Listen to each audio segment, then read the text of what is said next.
வணக்கம். டான் தமிழொலியின் காலை நேர பிரதான செய்தி அறிக்கை.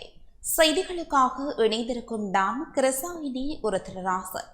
முதலில் உள்நாட்டுச் செய்திகள்.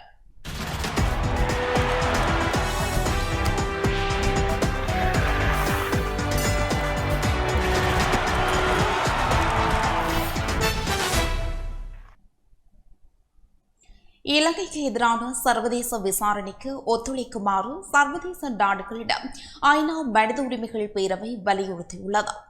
தேசிய மட்டத்தில் பொறுப்புக்கூறலுக்கான முன்னேற்றம் இல்லாத நிலையில் இலங்கையில் சர்வதேச சட்டத்தின் கீழ் இழைக்கப்பட்ட குற்றங்களை விசாரிப்பதற்கு விசாரணை செய்வதற்கும் உலகளாவிய ரீதியில் உள்ள வழிகளை பயன்படுத்தி பொறுப்புக்கூறல் முயற்சிகளில் ஒத்துழைக்குமாறு ஐக்கிய நாடுகளின் மனித உரிமைகள் பேரவை ஆணையாளர் வலியுறுத்தியுள்ளார். ஐக்கிய நாடுகள் மனித உரிமைகள் பேரவையின் ஆணையாளர் நேற்று வெளியிட்டுள்ள அறிக்கையில் அவர் இவ்வாறு வலியுறுத்தியுள்ளார். இலங்கையின் புதிய அரசாங்கம் மனித உரிமைகள் மற்றும் நல்லிணக்கத்தை முன்னெடுப்பதற்கு ஒரு தேசிய உரையாடலை ஆரம்பிக்க வேண்டும். அத்துடன் கடந்த கால மீறல்கள் மீண்டும் நிகழாமல் தடுக்க பொறுப்புக்கூறல் மற்றும் ஆழமான நிறுவன சீர்திருத்தங்களை மேற்கொள்ள வேண்டும் என்று ஐக்கிய நாடுகளின் மனித உரிமைகள் பேரவை ஆணையாளர் வலியுறுத்தியுள்ளார். இலங்கை தனது அரசியல் வாழ்வின் முக்கியமான கட்டத்தில் உள்ளதாகவும் அனைத்து சமூகங்கள் மற்றும் அனைத்து தரப்பு மக்களின் மனித உரிமைகளை கடுமையாக பாதித்துள்ள கடுமையான பொருளாதார நெருக்கடியில் மத்தியில் இருப்பதாகவும் ஆணையாளரின் அறிக்கையில் தெரிவிக்கப்பட்டுள்ளது. இது ஆழமான சீர்திருத்தங்கள் மற்றும் பொறுப்புக்கூறலுக்கான கோரிக்கைகளை ஊக்குவித்துள்ளது. எனவே நாட்டை ஒரு புதிய பாதையில் வழிநடத்த அரசாங்கத்திற்கு புதிய வாய்ப்பை வழங்குகின்றது என்று பேரவையின் அறிக்கையில் தெரிவிக்கப்பட்டுள்ளது. எனினும் நிலையான முன்னேற்றங்கள் காணப்படுவதற்கு கடந்த காலம் மற்றும் தற்போதைய மனித உரிமை மீறல்கள், பொருளாதார குற்றங்கள் மற்றும் ஊழல்கள் சம்பந்தமாக பொருளாதார நெருக்கடிக்கு பங்களித்த அடிப்படை காரணிகளை அடையாளம் கண்டு நிவர்த்தி செய்வது இன்றியமையாதது. தற்போதைய சவால்களை எதிர்கொள்வதற்கும் கடந்த கால மனித உரிமை மீறல்கள் மீண்டும் நிகழாமல் தடுப்பதற்கு அடிப்படை மாற்றங்கள் தேவைப்படும் என்றும் மனித உரிமைகளுக்கான ஆணையாளரின் அறிக்கையில் தெரிவிக்கப்பட்டுள்ளது. கொடூரமான பாதுகாப்பு சட்டங்கள் மற்றும் அமைதியான போராட்டத்தின் மீதான ஒடுக்குமுறைகள் உடனடியாக முடிவுக்கு கொண்டுவரப்பட வேண்டும் எனவும், இராணுவமயமாக்கல் நோக்கிய நகர்வை மாற்றியமைக்கவும், பாதுகாப்புத்துறை சீர்திருத்தம் என்பவற்றை மேற்கொள்ளுமாறு மனித உரிமைகள் ஆணையாளர் இலங்கை அரசாங்கத்தை கேட்டுக் கொண்டுள்ளார். வெகுஜன எதிர்ப்புகளுக்கு பதிலளிப்பதில் பாதுகாப்பு படைகள் சமீபத்தில் கணிசமான நிதானத்தை காட்டின. அரசாங்கம் கடுமையான அணுகுமுறையை எடுத்தது. பயங்கரவாத தடை சட்டத்தின் கீழ் சில மாணவர் தலைவர்களை கைது செய்தது மற்றும் அமைதியான போராட்டங்களை வன்முறையில் ஒடுக்கியது. நாட்டின் வடக்கு மற்றும் கிழக்கில் அதிக அளவில் இராணுவமயமாக்கப்பட்ட சூழல் மற்றும் கண்காணிப்பு கலாச்சாரம் தொடர்கிறது. இந்த நிலையில் நம்பகமான உண்மையை கண்டறியும் பொறிமுறையை நிறுவுதல் மற்றும் நடவடிக்கைகளை மேற்கொள்வதற்கு உட்பட்ட நிலுவைகளில் உள்ள கட்டுப்பாடுகளை செயல்படுத்த காலக்கெடு திட்டத்துடன் நிலைமாறு கால நீதி மற்றும் பொறுப்புக்கூறல் மற்றும் பாதிக்கப்பட்டவர்களை மையமாக கொண்டு மூலோபாயத்தை மீண்டும் ஆரம்பிக்குமாறு ஆணையாளர் இலங்கை அரசாங்கத்தை வலியுறுத்தியுள்ளார். இதேவேளை 2019ஆம் ஆண்டு உயிர்த்த ஞாயிறு குண்டுவெடிப்புகள் பற்றிய உண்மையை கண்டறிவதில் முன்னேற்றம் இல்லாதது குறித்து கவலையை வெளிப்படுத்தும் ஆணையாளரின் அறிக்கை சர்வதேச உதவி மற்றும் பாதிக்கப்பட்டவர்கள் மற்றும் அவர்களது பிரதிநிதிகளின் முழு பங்கேற்புடன் தொடர்ந்தும் சுதந்திரமான மற்றும் வெளிப்படையான விசாரணைகளுக்கு அழைப்பு விடுத்துள்ளது. இலங்கையின் அடுத்தடுத்த அரசாங்கங்கள் மனித உரிமை மீறல்கள் மற்றும் துஷ்பிரயோகங்களில் ஈடுபடுபவர்களை பொறுப்பு கூற வைப்பதற்கு உண்மை, நீதி மற்றும் இழப்பீடுகளுக்காக பாதிக்கப்பட்டவர்களின் உரிமைகளை நிலைநிறுத்துவதற்கு பயனுள்ள நிலைமாறு கால நீதி செயல்முறையை தொடர தவறிவிட்டது என்று அறிக்கை கூறுகிறது. மாறாக அரசாங்கத்தின் மிக உயர்ந்த மட்டங்களின் போர்க்குற்றங்களின் நம்பத்தகுந்த வகையில் சம்பந்தப்பட்ட சில இராணுவ அதிகாரிகளுக்கு தீவிரமாக ஊக்குவிப்புகள் வழங்கப்பட்டுள்ளன. தேசிய மட்டத்தில் பொறுப்புக்கூறலுக்கான முன்னேற்றம் இல்லாத நிலையில் இலங்கையில் சர்வதேச சட்டத்தின் கீழ் இழைக்கப்பட்ட குற்றங்களை விசாரிப்பதற்கு விசாரணை செய்வதற்கும் உலகளாவிய ரீதியில் உள்ள வழிகளை பயன்படுத்தி பொறுப்புக்கூறல் முயற்சிகளில் ஒத்துழைக்குமாறு ஏனைய நாடுகளிடம் ஆணையாளர் கோரியுள்ளார். அத்துடன் சர்வதேச மனித உரிமைகள் சட்டத்தின் மொத்த மீறல்கள் மற்றும் துஷ்பிரயோகங்கள் அல்லது சர்வதேச மனிதாபிமான சட்டத்தின் கடுமையான மீறல்களுக்கு பொறுப்பானவர்கள் என்று நம்பத்தகுந்த வகையில் குற்றம் சாட்டப்பட்டவர்கள் தொடர்பில் மேலும் நடவடிக்கைகளை ஆராயுமாறும் ஆணையாளர் ஏனைய நாடுகளை வலியுறுத்தியுள்ளார்.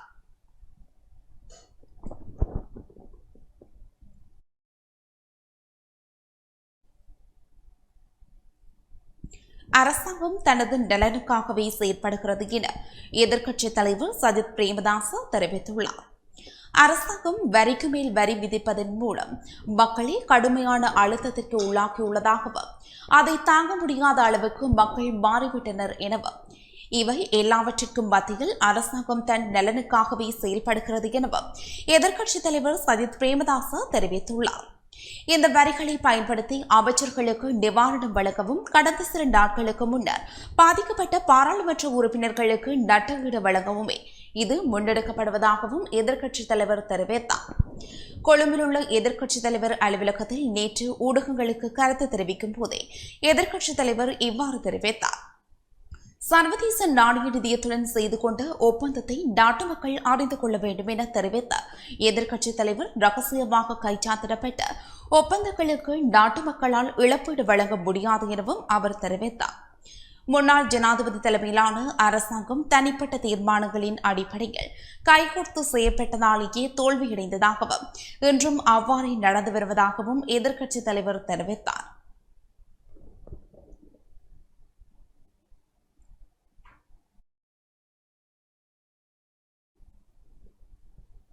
முன்னாள் ஜனாதிபதி கோட்டாபய ராஜபக்சவிற்கு மீண்டும் அரசியலில் ஈடுபட வேண்டும் என்ற எண்ணமில்லை என ஸ்ரீலங்கா பொதுஜன பெரமுனவின் பொதுச் செயலாளர் சாகர காரியவசம் தெரிவித்துள்ளார்.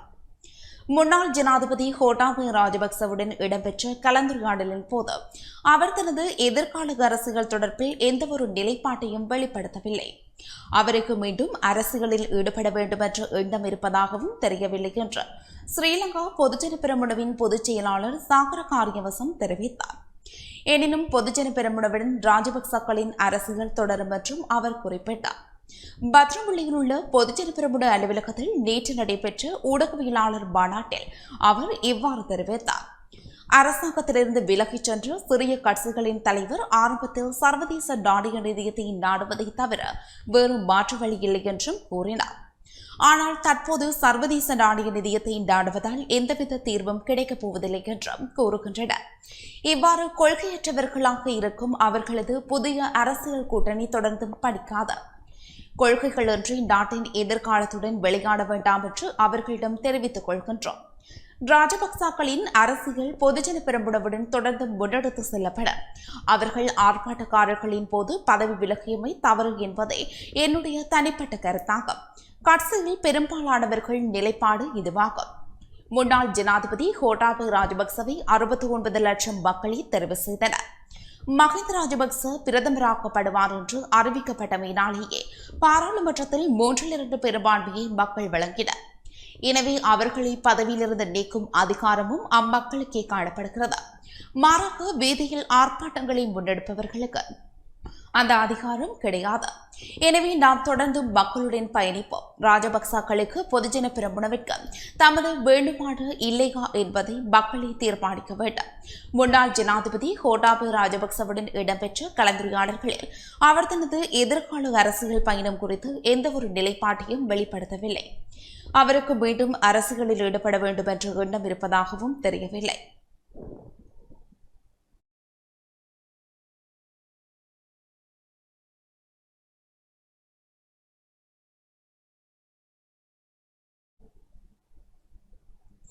நாட்டில் மேலும் 4 பேர் கோவிட் தொற்றுக்குள்ளாகி உயிரிழந்துள்ளனர். நாட்டில் மேலும் 4 பேர் கோவிட் தொற்றுக்குள்ளாகி உயிரிழந்துள்ளதாக சுகாதார சேவைகள் பணிப்பாளர் நாயகம் உறுதிப்படுத்தியுள்ளார். உயிரிழந்தவர்களில் 60 வயதிற்கு மேற்பட்ட 2 ஆண்களும் 2 பெண்களும் அடங்குவதாக தெரிவிக்கப்படுகிறது. இதேவேளை நாட்டில் மேலும் 33 பேருக்கு கோவிட் தொற்று உறுதிப்படுத்தப்பட்டுள்ளதாக சுகாதார சேவைகள் பணிப்பாளர் நாயகம் உறுதிப்படுத்தியுள்ளார். அதன்படி கோவிட் தொற்றுக்குள்ளானவர்களின் எண்ணிக்கை 6,70,251 அதிகரித்துள்ளது.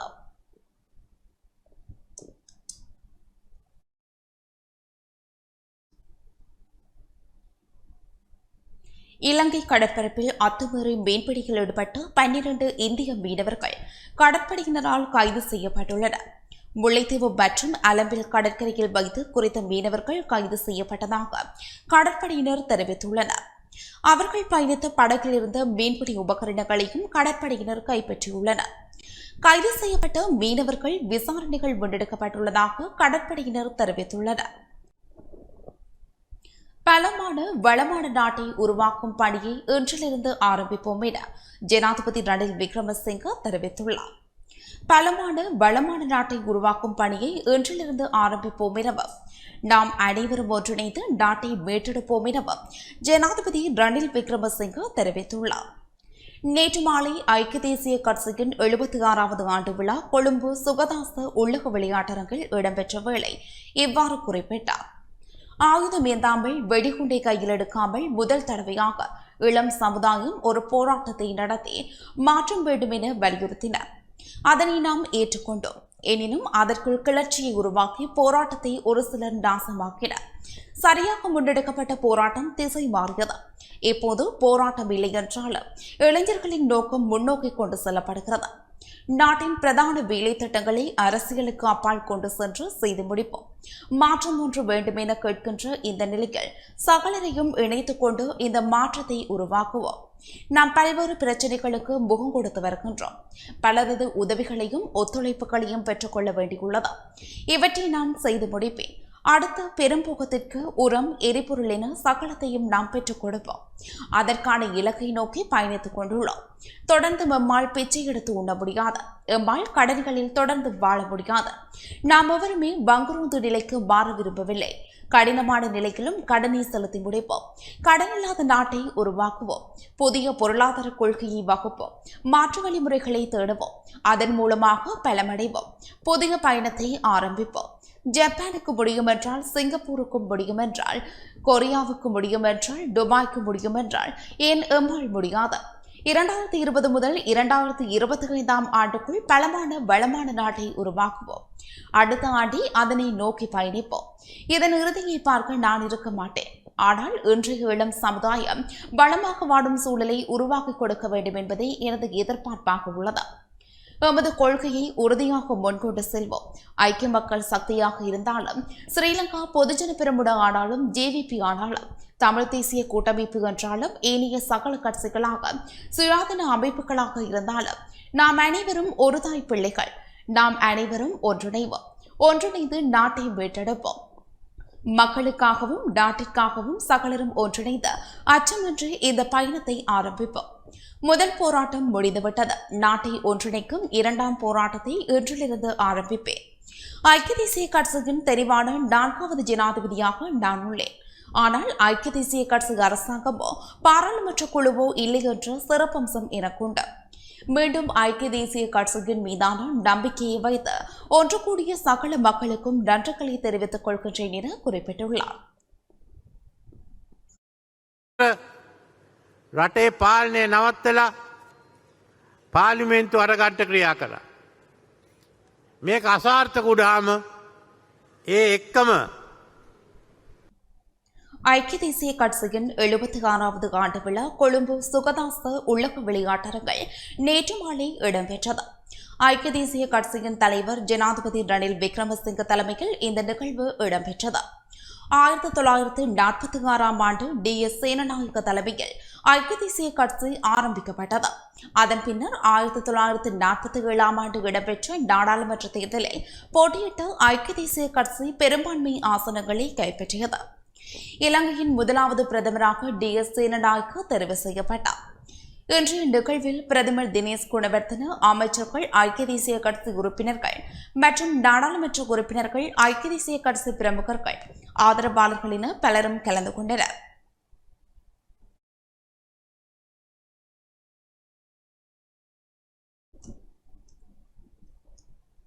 நாட்டு மக்களை திருடர்களை பாராளுமன்றத்திற்குள் அனுப்பி வைத்துள்ளனர் என முன்னாள் பாராளுமன்ற உறுப்பினர் ரஞ்சன் ராமநாயக்க தெரிவித்துள்ளார்.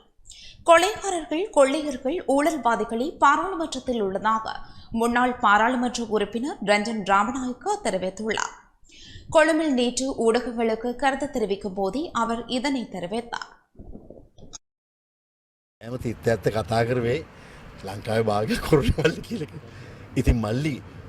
මට මේ මව් කුසෙන් මේ ලෝකෙට ඉපදෙද්දි මම ඉපදුන්නේ නැනේ මල්ලි ස්විට්සර්ලන්තේ. நான் அப்போதும் உண்மையையே பேசியுள்ளேன். தாயின் கருவறையிலிருந்து பிறக்கும் போது நான் இலங்கையிலேயே பிறந்துள்ளேன். கொள்ளையர்களின் நடுவில் பிறந்தது என்னுடைய தவறல்ல. அதே போன்று என்னுடைய பாவ செயலும் இல்லை. எனக்கு வில்லியம் இளவரசரை போன்று மாளிகையில் பிறக்க விருப்பம் உள்ளது. ஆனால் அங்கு பிறக்கவில்லை அல்லவா? அத்துடன் திருடர்களே பாராளுமன்றத்தில் உள்ளனர். இது பொதுமக்களின் பிழையாகும்.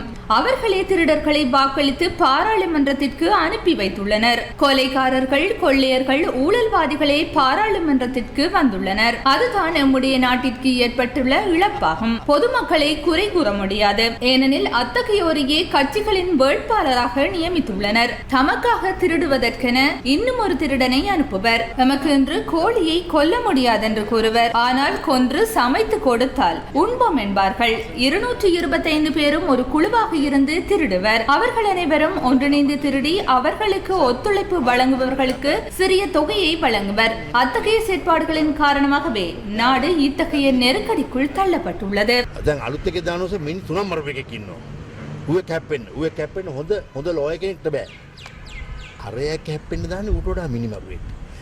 කුඩ්ඩෙක් හිටියොත් ඊට වඩා ලොකු කුඩ්ඩෙක් දාන්නේ සර් හොඳ මේ හොඳ කුඩ්ඩෙක් තමයි ඉල්ලන්නේ තව මේ ඊට වඩා ලොකු මොකද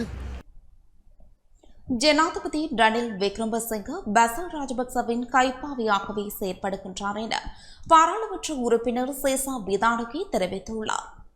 ஐக்கிய தேசிய கட்சியின் 76வது ஆண்டு பூர்த்தியானது வெறும் பலகையில் எழுதப்பட்ட வசனமாகவே உள்ளதாக பாராளுமன்ற உறுப்பினர் சேசா விதானகி தெரிவித்துள்ளார்.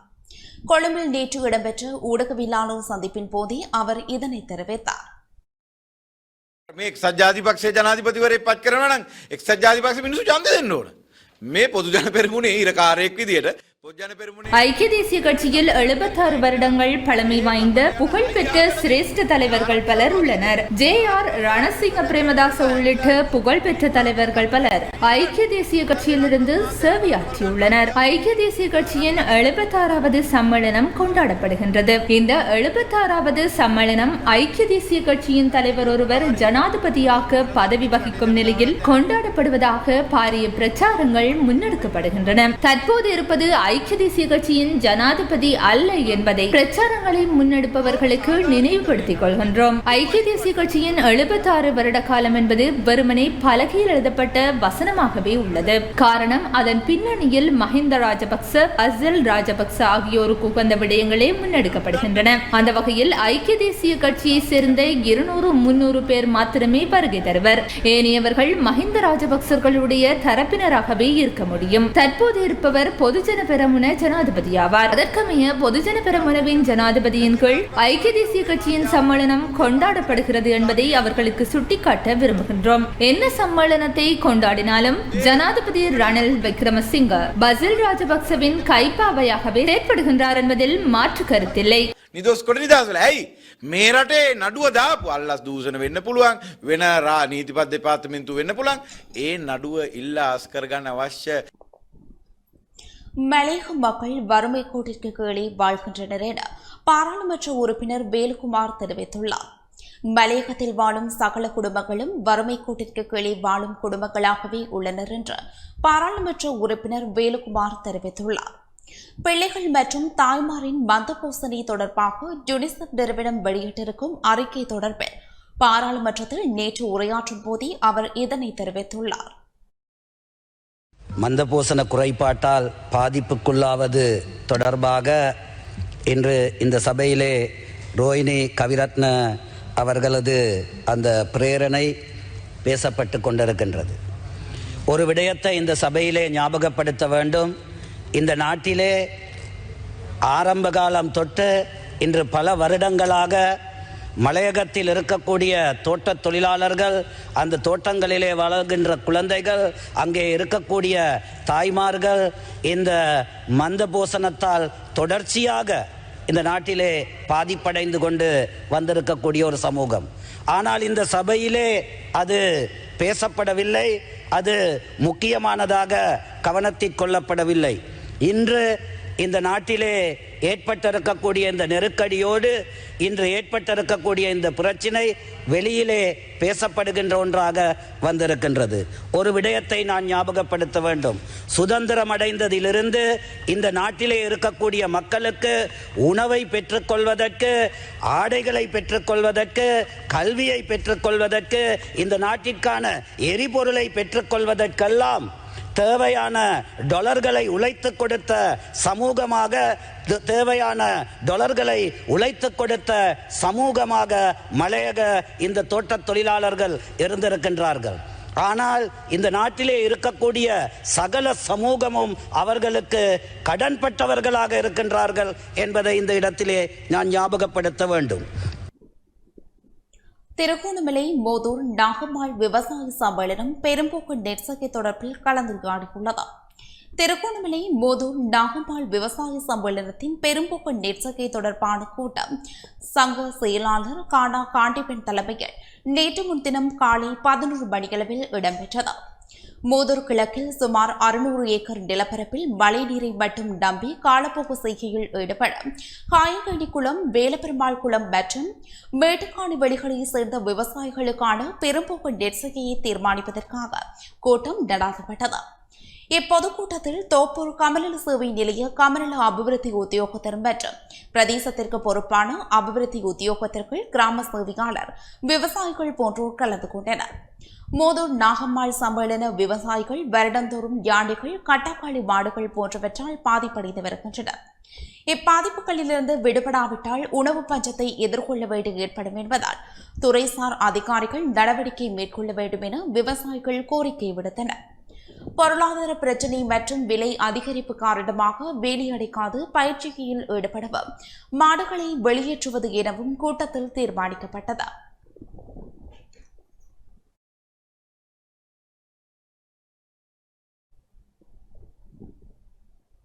இத்துடன் இந்த செய்தி அறிக்கை நிறைவு பெற்றது. தொடர்ந்தும் எமது நிகழ்ச்சிகளோடு இணைந்திருங்கள்.